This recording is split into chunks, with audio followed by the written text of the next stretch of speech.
but relates to a basic principle, which differs from other principles in that it provides for liberty with morality and pledges society to a code of relations based on fundamental Christian conceptions of human rights and duties. As for prejudice or hatred against persons, that is neither American nor Christian. Our opposition is only to ideas, false ideas, which are sapping the moral stamina of the people. These ideas proceed from easily identified sources, they are promulgated by easily discoverable methods, and they are controlled by mere exposure. We have simply used the method of exposure. When people learn to identify the source and nature of the influence swirling about them, it is sufficient. Let the American people once understand that it is not natural degeneracy, but calculated subversion that afflicts us, and they are safe. The explanation is the cure. This work was taken up without personal motives. When it reached a stage where we believe the American people could grasp the key, we let it rest for the time. Our enemies say that we began it for revenge and that we laid it down in fear. Time will show that our critics are merely dealing in evasion because they dare not tackle the main question. Time will also show that we are better friends to the Jews' best interests than those are who praise them to their faces and criticize them behind their backs. End of chapter 17. Chapter 18. Democracy and Industry. Perhaps no word is more overworked nowadays than the word democracy, and those who shout loudest about it, I think, as a rule, want it least. I am always suspicious of men who speak glibly of democracy. I wonder if they want to set up some kind of a despotism, or if they want to have somebody do for them what they ought to do for themselves. I am for the kind of democracy that gives to each an equal chance according to his ability. I think if we give more attention to serving our fellows, we shall have less concern with the empty forms of government and more concern with the things to be done. Thinking of service, we shall not bother about good feeling in industry or life. We shall not bother about masses and classes, or closed and open shops, and such matters as have nothing at all to do with the real business of living. We can get down to facts.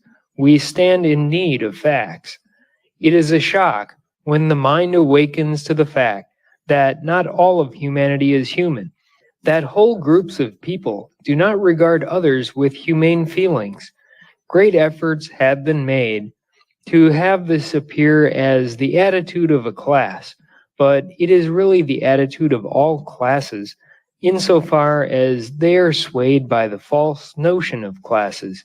Before, when it was the constant effort of propaganda to make the people believe that it was only the rich who were without humane feelings, the opinion became general that among the poor the humane virtues flourished. But the rich and the poor are both very small minorities, and you cannot classify society under such heads. There are not enough rich, and there are not enough poor to serve the purpose of such classification. Rich men have become poor without changing their natures, and poor men have become rich, and the problem has not been affected by it. Between the rich and the poor is the great mass of the people, who are neither rich nor poor. A society made up exclusively of millionaires would not be different from our present society. Some of the millionaires would have to raise wheat and bake bread and make machinery and run trains, else they would all starve to death. Someone must do the work. Really, we have no fixed classes. We have men who will work and men who will not. Most of the classes that one reads about are purely fictional. Take certain capitalist papers. You will be amazed by some of the statements about the laboring class. We who have been and still are part of the laboring class know that the statements are untrue. Take certain of the labor papers. You are equally amazed by some of the statements they make about capitalists, and yet on both sides there is a grain of truth. The man who is a capitalist and nothing else, who gambles with the fruits of other men's labors, deserves all that is said against him. He is in precisely the same class as the cheap gambler who cheats working men out of their wages. The statements we read about the laboring class in the capitalistic press are seldom written by managers of great industries, but by a class of writers, who are writing what they think will please their employers. They write what they imagine will please. Examine the labor press, and you will find another class of writers who similarly seek to tickle the prejudices which they conceive the laboring man to have. Both kinds of writers are mere propagandists, and propaganda that does not spread facts is self-destructive, and it should be. You cannot preach patriotism to men for the purpose of getting them to stand still while you rob them, and get away with that kind of preaching very long. You cannot preach the duty of working hard and producing plentifully, and make that a screen for an additional profit to yourself. And neither can the worker conceal a lack of a day's work by a phrase. Undoubtedly, the employing class possesses facts which the employed ought to have in order to construct sound opinions and pass fair judgments.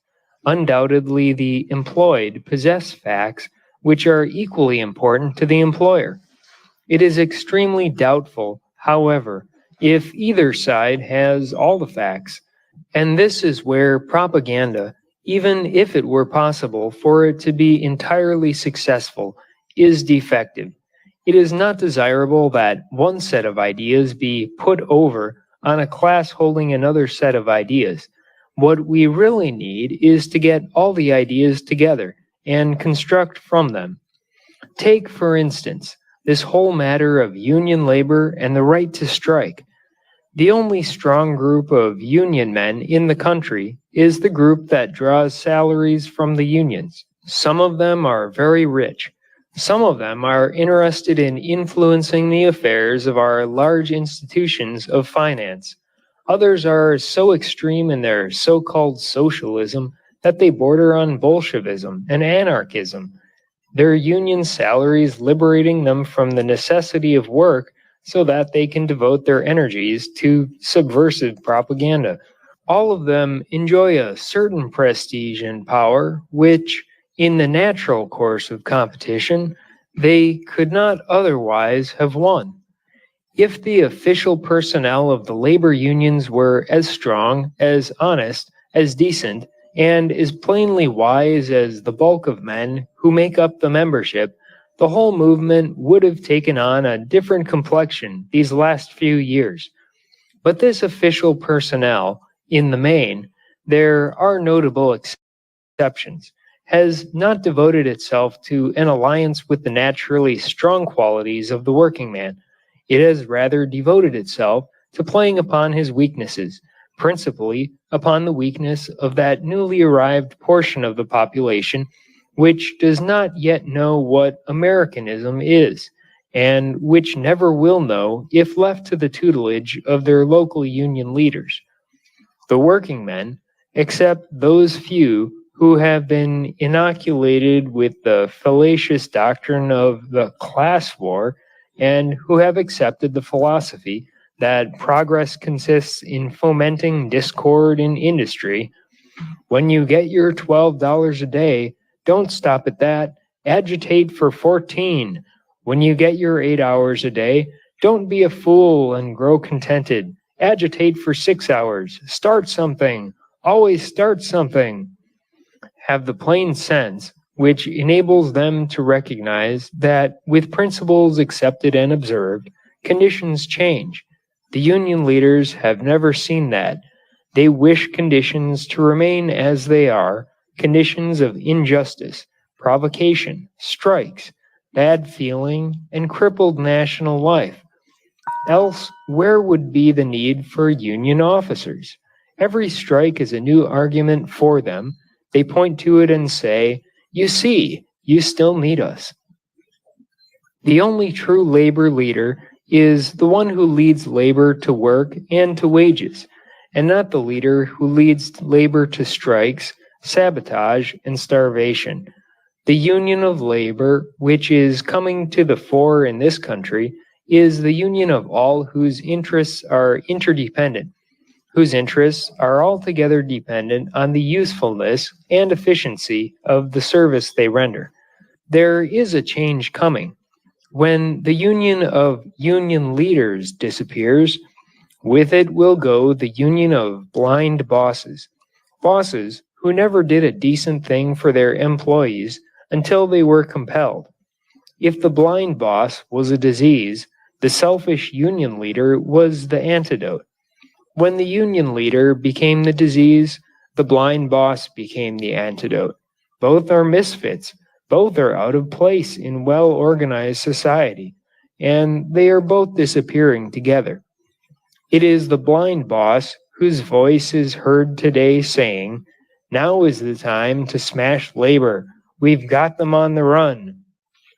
That voice is going down to silence with the voice that preaches class war. The producers, from the men at the drawing board to the men on the molding floor, have gotten together in a real union, and they will handle their own affairs henceforth. The exploitation of dissatisfaction is an established business today.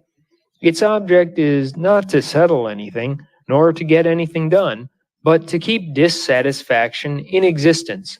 And the instruments used to do this are a whole set of false theories and promises which can never be fulfilled as long as the earth remains what it is. I am not opposed to labor organization. I am not opposed to any sort of organization that makes for progress. It is organizing to limit production, whether by employers or by workers, that matters. The working man himself must be on guard against some very dangerous notions, dangerous to himself and to the welfare of the country. It is sometimes said that the less a worker does, the more jobs he creates for other men. This fallacy assumes that idleness is creative. Idleness never created a job, it creates only burdens. The industrious man never runs his fellow worker out of a job. Indeed, it is the industrious man who is the partner of the industrious manager, who creates more and more business and therefore more and more jobs. It is a great pity that the idea should ever have gone abroad among sensible men that by soldiering on the job they help someone else. A moment's thought will show the weakness of such an idea. The healthy business, the business that is always making more and more opportunities for men to earn an honorable and ample living, is the business in which every man does a day's work of which he is proud. And the country that stands most securely is the country in which men work honestly and do not play tricks with the means of production. We cannot play fast and loose with economic laws because if we do, they handle us in very hard ways. The fact that a piece of work is now being done by 9 men, which used to be done by 10 men, does not mean that the 10th man is unemployed. He is merely not employed on that work, and the public is not carrying the burden of his support by paying more than it ought on that work, for after all, it is the public that pays. An industrial concern which is wide enough awake to reorganize for efficiency and honest enough with the public to charge it necessary costs and no more, is usually such an enterprising concern that it has plenty of jobs at which to employ the 10th man. It is bound to grow, and growth means jobs. A well-managed concern is always seeking to lower the labor cost to the public, and it is certain to employ more men than the concern which loafs along and makes the public pay the cost of its mismanagement. The 10th man was an unnecessary cost. The ultimate consumer was paying him. But the fact that he was unnecessary on that particular job does not mean that he is unnecessary in the work of the world, or even in the work of his particular shop. The public pays for all mismanagement. More than half the trouble with the world today is the soldiering and dilution and cheapness and inefficiency for which the people are paying their good money. Wherever two men are being paid for what one can do, the people are paying double what they ought. And it is a fact that only a little while ago in the United States, man for man, we were not producing what we did for several years previous to the war. A day's work means more than merely being on duty at the shop for the required number of hours. It means giving an equivalent in service for the wage drawn. And when that equivalent is tampered with either way, when the man gives more than he receives, or receives more than he gives, it is not long before serious dislocation will be manifest. Extend that condition throughout the country, and you have a complete upset of business. All that industrial difficulty means is the destruction of basic equivalents in the shop. Management must share the blame with labor. Management has been lazy too. Management has found it easier to hire an additional 500 men than to so improve its methods that 100 men of the old force could be released to other work. The public was paying, and business was booming, and management didn't care a pin. It was no different in the office from what it was in the shop. The law of equivalence was broken just as much by managers as by workmen. Practically nothing of importance is secured by mere demand. That is why strikes always fail, even though they may seem to succeed. A strike which brings higher wages or shorter hours and passes on the burden to the community is really unsuccessful. It only makes the industry less able to serve and decreases the number of jobs that it can support. This is not to say that no strike is justified. It may draw attention to an evil. Men can strike with justice. That they will thereby get justice is another question. The strike for proper conditions and just rewards is justifiable.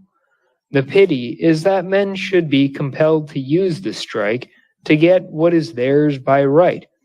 No American ought to be compelled to strike for his rights.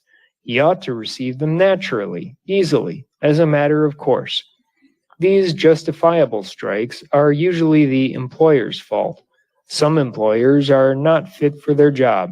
The employment of men, the direction of their energies, the arranging of their rewards in honest ratio to their production and to the prosperity of the business is no small job. An employer may be unfit for his job, just as a man at the lathe may be unfit. Justifiable strikes are a sign that the boss needs another job, one that he can handle. The unfit employer causes more trouble than the unfit employee. You can change the latter to another more suitable job, but the former must usually be left to the law of compensation. The justified strike, then, is one that need never have been called if the employer had done his work.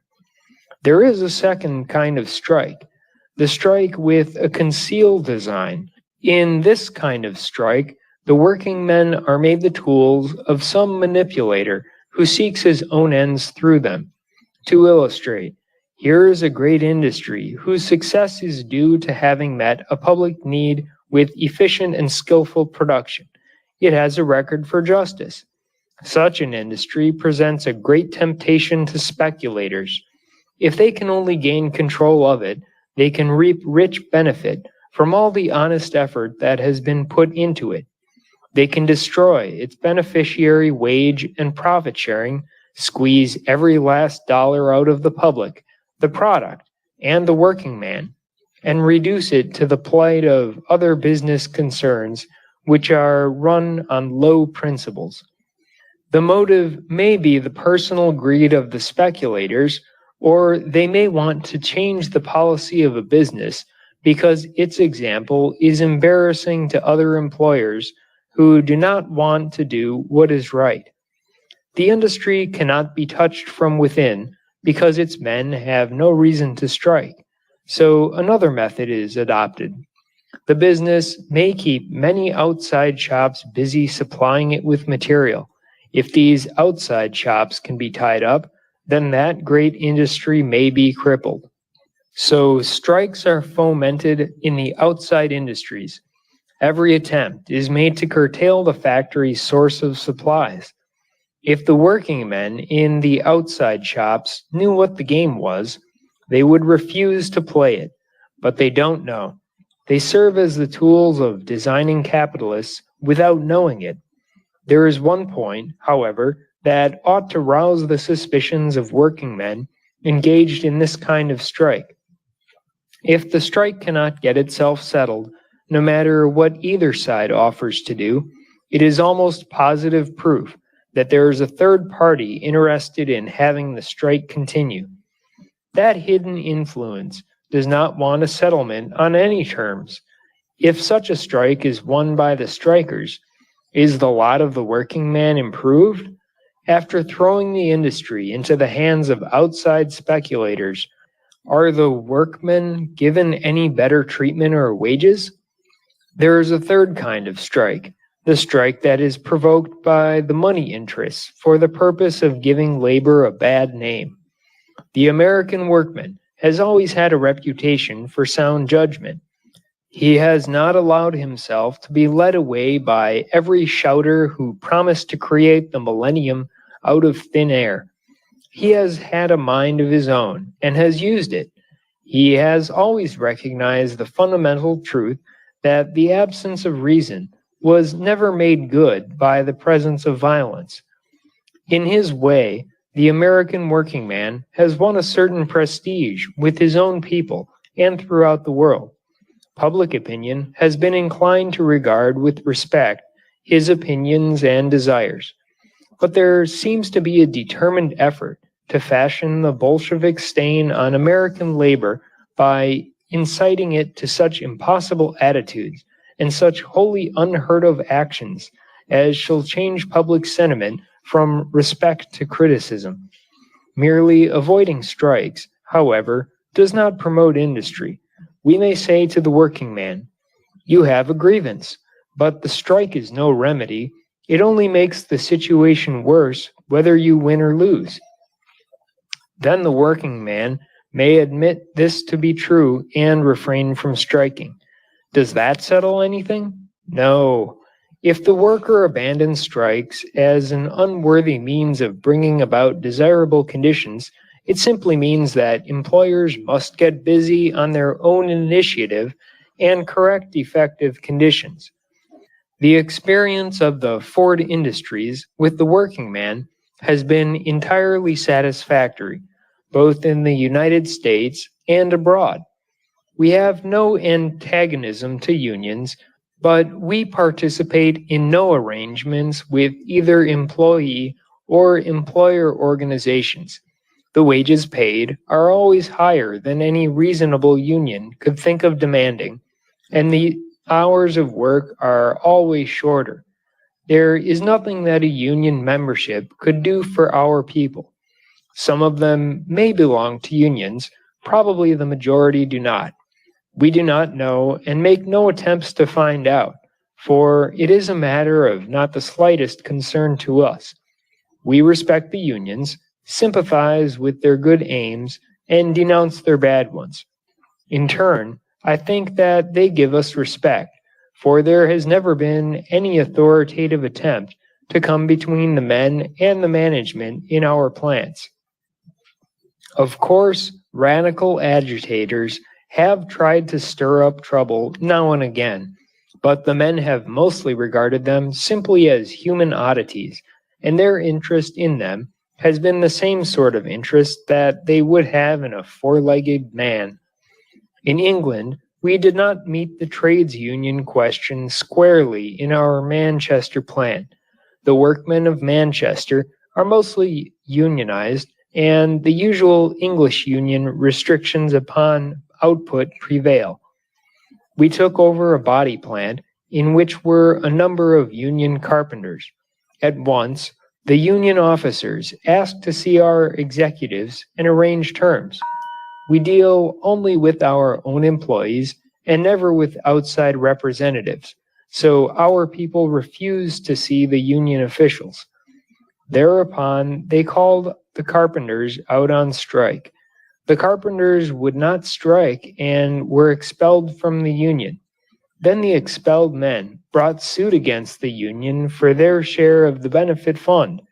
I do not know how the litigation turned out, but that was the end of interference by trades union officers with our operations in England. We make no attempt to coddle the people who work with us. It is absolutely a give and take relation. During the period in which we largely increased wages, we did have a considerable supervisory force.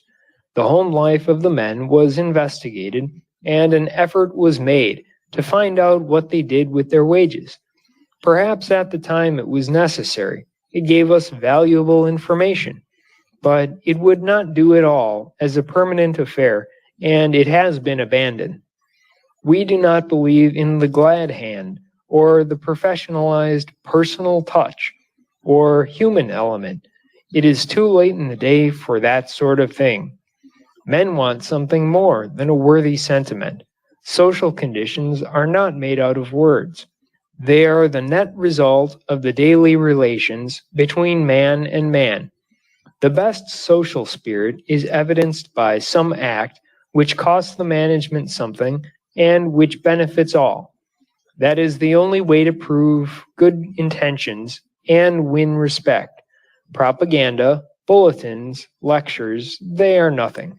It is the right act sincerely done that counts. A great business is really too big to be human.